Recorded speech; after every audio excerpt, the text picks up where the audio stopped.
to be the honorary host for you is a really special thing to me.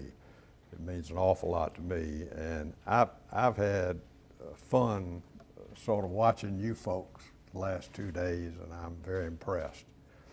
Joe told me that you've done this for 3 years, and he said this is the best group we've had. So, welcome here. I was here maybe 2 or 3 months ago, and I met with a student, Nick Scacciamora, who you saw earlier in a piece there, and I asked him what Darlington meant to him, and he said, Darlington is my home. He said, Darlington is a family, and we take care of each other here. Well, in that light, I want to tell you it's a pleasure to meet you, my new brothers and sisters, or I should say sons and daughters. I think that would probably more right. It would be an exaggeration for me to say that I was dragged to Darlington School, but I was brought here against my will.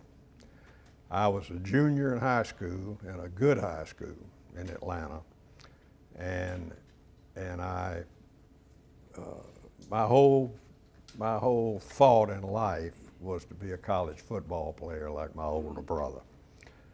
And in the spring of my sophomore year, I suffered a back injury, a pretty serious back injury, and that was the end of my football career. So when the fall came and all my friends were football players, I got into a different crowd. Now, if any of you have ever been in trouble or known anybody in trouble, you know that your mother always said he got into a bad crowd. Well, my father had been a high school principal long before he went into the insurance business. And kind of small world thing, he was at one time the principal of schools in Lake City, Florida, where Joe Montgomery grew up, but that was about 50 years before Joe was born. And my brother used to say, Daddy doesn't take prisoners. So I started in the fall going to the pool hall when I should have been studying, and I was making, when the report card came in, I was making C's and some D's. And my mother packed the trunk, and my father drove me here. When I got here, I actually, after 3 days, I found we had one telephone on this campus, by the way. It was a payphone down under the school store. And I went down, finally waited my turn. I got on the phone. I'd been here 3 days. And I said, Dad, that was a brilliant idea to send me to Darlington. That's fantastic. I'm ready to come home. And my father said, well, son, I have a meeting in Rome tomorrow morning. And he said, why don't I come out? They'll let you know when I'm there. So at about 9 the next morning, my father came out, and we stood. I'll tell you the truth, I almost cry every time I see just the spot there. We didn't have the chapel then, but right at that end of the lake, right where the chapel is now. And he said, son, I don't believe I've ever told you much about your cousin Robert out in the Panhandle of Florida. My daddy was from out in the Panhandle, where he grew up. And he said, Robert quit school at 16, and he said, we're still trying to find a job for Robert. Robert probably will never be able to get married because he won't be able to make enough money. But so far we hadn't been able to get him a job. And I said, well, I'm not quitting school. I'm going back to my high school. And he said, son, in Georgia at 16, you don't have to go to school. And this is the end of the line for you. And he said, I recommend that you turn around and walk back up to the dormitory and start meeting people and making friends, because this is the end of the line. And I'll tell you that was the greatest thing that ever happened in my life. I didn't know it at the time. There's never been, I hate to say that in front of Janet, my wife, but there never was anything like coming here. In fact, I really sort of tremble to think of what would have happened to my life had I not come to Darlington. When I got here, I was so far behind that 3 teachers here met with me at night for, I guess 2 or 3 weeks to help me catch up my junior year where they were. And I didn't think about that until 20 years later, that they weren't paid to do that, which is quite amazing. It took a while for me to appreciate that. But at any rate, after a year and a half here, by some miracle, I graduated cum laude and was accepted at the University of North Carolina. And my whole life had turned around because I was here. And about 25 years after I graduated, a wonderful elderly gentleman used to come to my office in Atlanta. He used to come by and say, "George, I just dropped in to tell you what's going on at Darlington School." And that was Dan Hanks. And after about 3 or 4 visits, he asked me to come and visit a Board of Visitors meeting, and I did that. And not long after that, I joined the Board of Visitors. Now, I remember Dan Hanks as being a very, very old man. And I just realized last week that he was 8 years younger than I am now.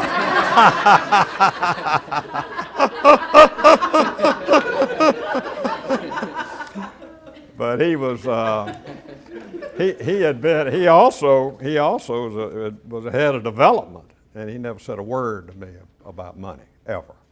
His job was to get me here. So I served 14 years, I think, on the Board of Visitors and 20 years on the Board of Trustees. So I've been here 34 years, which also has been a great gift to me. And I think it's going to be a great gift to you.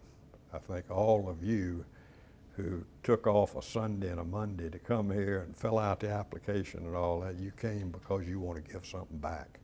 You want to give something back to Darlington, and you've got the capability to do it. And thinking back, trying to think of some memories at Darlington, I guess my greatest memories are in the 2 campaigns that I've been part of. The first one was called Campaign for Darlington, and that was about 15, 18 years ago, I guess we started that. And it was a $40 million campaign. And when we got to $7 million, the thing just died. And we went probably, 3 or 4 months when nothing happened. And you saw Larry Williams in this thing with the big mustache and whatnot. Larry and his roommate, who had been his roommate at Darlington, decided that they would do a challenge gift to everyone in their class to honor their buddy from their class, A.J. Huffman, and name this place for him. And that's what got us going again. And we charged on then, got to about 12, 15 million, had another few things happen, and we got to 18 million, and we died again. And at that time, we went to a I don't know if I can say the name of the foundation, can I, Joe? They like to be anonymous.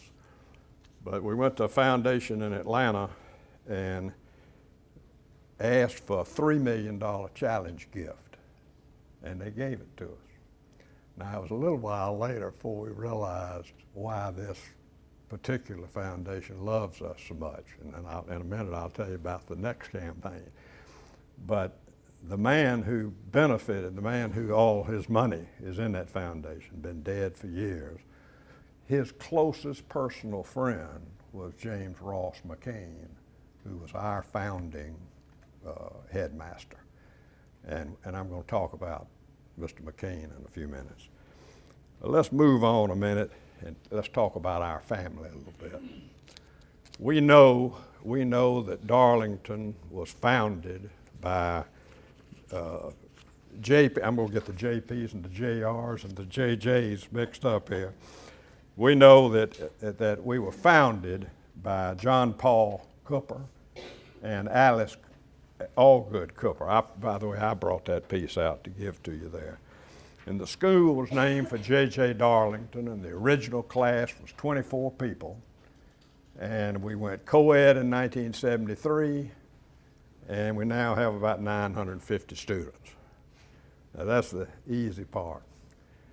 The remarkable story of what happened back then just captured me. And by the way, this book was written by Dan Hanks, same man I just mentioned to you. And what had happened is there was no history of Darlington School really written. And Mr. Yankee, who was absolutely one of my all-time favorite people I've ever known, he was master of dormitories when I was here. And when he was ready for him to become president of Darlington, he went back and took some more courses, and his thesis was the history and development of Darlington School. So that's where Dan got most of this information here, was from Mr. Yankee, and I'll be quoting him a little bit in a few minutes, in a couple of minutes. But what happened was that, first of all, Mr. Cooper was born and reared in Rome. He was born, now this will put things in perspective for you of how old this school is and how old, when all this thinking started. He was born in 1858, and his father was killed in the Civil War at Manassas in about 1864. So he was 5 or 6 years old when he lost his father. So he was raised by his mother and his grandfather. His grandfather was in Cartersville. And his grandfather put him, when he got older, put him into something called the Proctor School, which existed at that time in Rome. And at the Proctor School, he had a teacher that became his teacher, his mentor, and his idol. And he had moved he had copper mines here in Rome and Cartersville, but he had moved his business, his headquarters, to Boston in about 1888. When his 3 boys got a little older, got married, had children, 3 boys, he decided he wanted to come back to Rome and start a school. So he went to his mentor and idol, J.J. Darlington. J.J. Darlington, by that time, had gone to Columbia Law School, graduated, and became a prominent lawyer in Washington, D.C. As a matter of fact, when he died some 20 years later, he was the dean of the district bar in Washington. If you go on the next trip you take to Washington, you go to Judicial Square, and you'll see a monument to J.J. Darlington. And under that monument will talk about some of the great things he did. Well, J.J. Darlington just immediately told Cooper, he said, you want to get James Ross McCain. He said, he is a learned young man. And McCain at that time was a principal of a school in Tennessee. And so Cooper sent a telegram to him and said, I'd like for you to come to Rome, Georgia and run my school. And then later McCain telling Mr. Yankee all of this, McCain said to Mr. Yankee that he received this this telegram, and so he telegraphed back to Mr. Cooper, and he asked, he said, well, how many students do you have, how many teachers, and so forth. And Cooper, instead of answering that, said, come to Rome at my expense. That's all he said. So McCain was on his way to the University of Chicago that summer to do some more courses. So he said, well, I'm going at his expense. So he came to Rome to meet with Cooper. And there was no school, there were no students, there were no teachers. But McCain said later that the very power of persuasion of Mr. and Mrs. Cooper, Dan Hanks talks about in the book about Mrs. Cooper, what a competitive and dominant personality she had, and how persuasive she was. So she had a big part in this also. And anyway, McCain, against his better judgment, he agreed to do it. He said, if they'll release me in Tennessee, I'll do it. So Cooper said, well, while you're in Chicago, when you come back, I'll have a school here and everything you need. Well, when he came back 3 months later, there was no school. There were 24 students ready to go. And they met in the upstairs of the Rome Fire Department the first year. Now, McCain was the only teacher. Now, this is going to blow your mind. It did mine. He was the only teacher, and he taught. I got to find this to make sure I get it all for you. He taught. Well, I don't see it now, so I know what it is. This is just unbelievable. But he taught English literature, grammar, rhetoric, analytical geometry, trigonometry, and 4 languages: French, German, Latin, and Greek. Think about it. He had 2 more teachers a couple of years later. But the point here is, and when we're talking about leadership here, and leadership, Darlington is that we were founded by 4 giants: Mr. and Ms. Cooper, J.J. Darlington, and J.R. McCain. That's how we got going.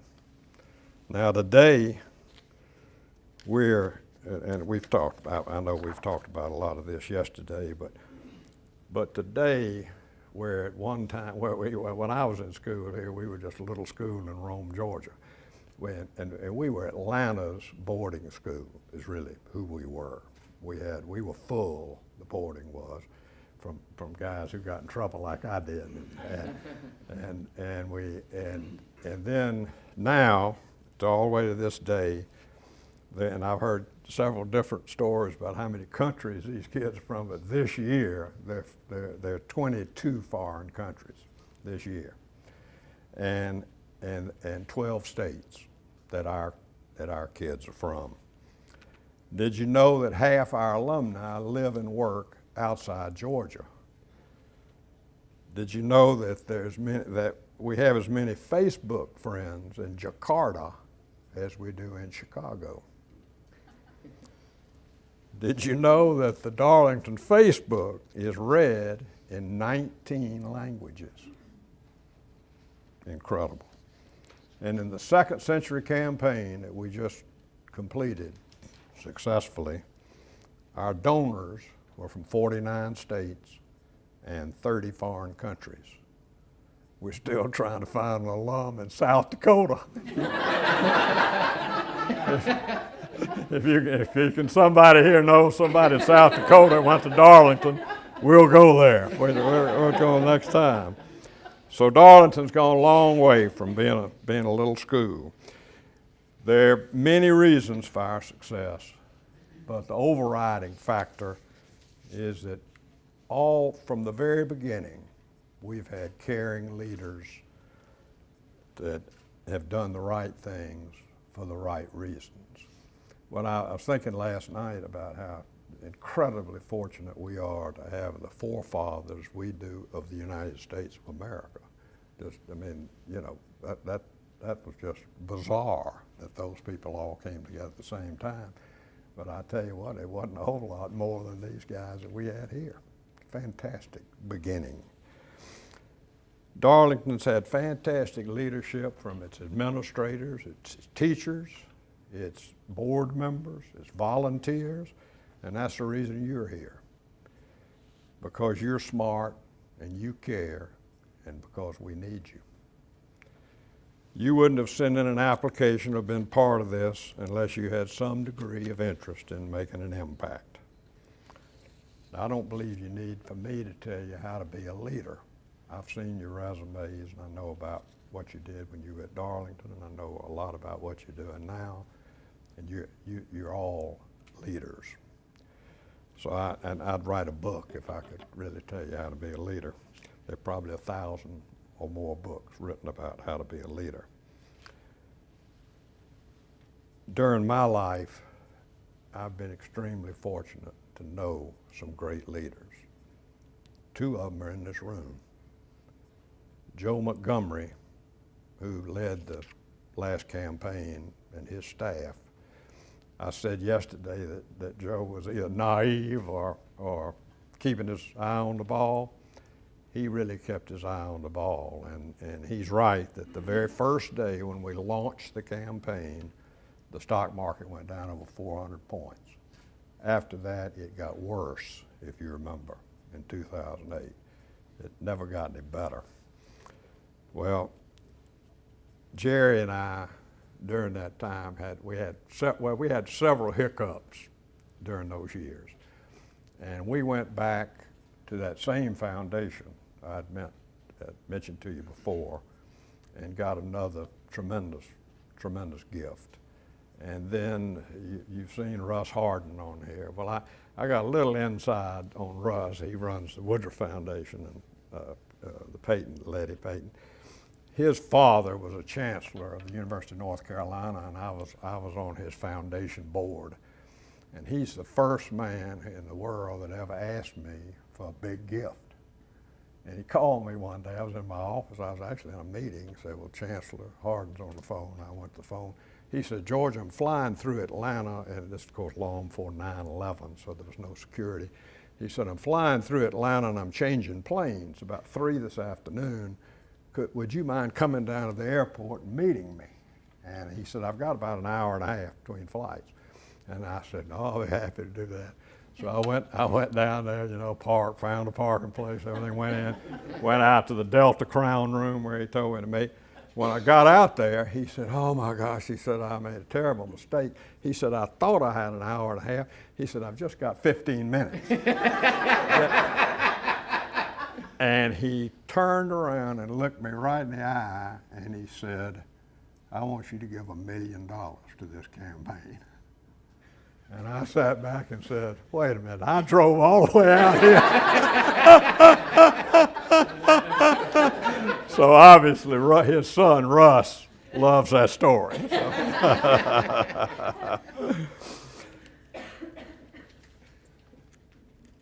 Tom Whitworth said to me recently that Joe Montgomery sets us all up for success. He sets the table and does it with expertise. Also here in the room is Tom Whitworth. Tom Whitworth, when you read in Jim Collins' book, and I'll tell you another little quip about him, but when you read that book and he talked about level 5 leaders, Tom Whitworth is a level 5 leader. Tom Whitworth only cares about the cause. He's never cared about himself. John Irby, who you saw earlier, who was one of our former board chairs, told me recently that he said Tom did the heavy lifting. Tom did a lot of things that should have been done before Tom got here. And he said he did a lot of things that aren't particularly popular with some people. But he said, we're a much better school now because of Tom. I mean, because of Tom. Now, Tom is going to be leaving us in about 3 months, and he's going to Chapel Hill, and that's where God went to school. As Tom loves to tell us, if God wasn't a Tar Heel, then why'd he make the sky Carolina blue?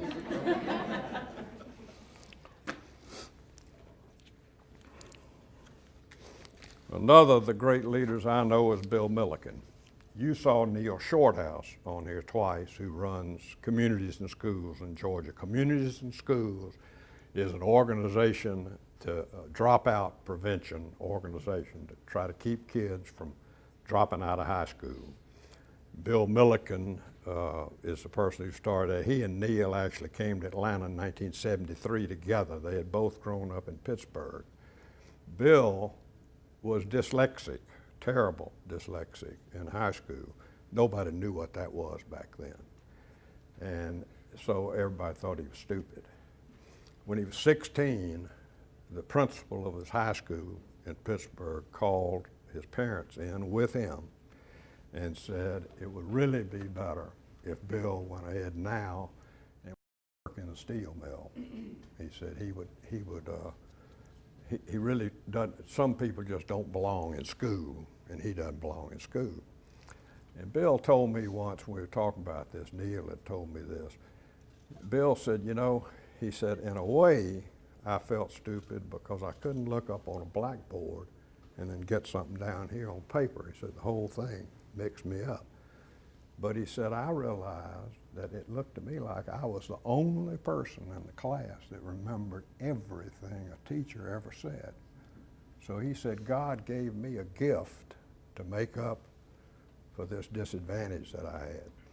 Well, kind of make a long story short on that, just a few years ago, Colin Powell asked Bill to be the keynote speaker at the governor's convention in St. Louis.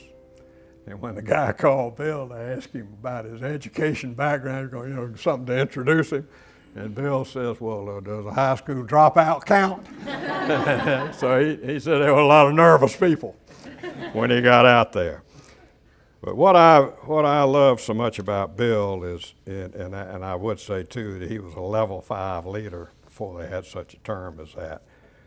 But he had the ability to attract others to his cause and his passions. He had the ability to do things.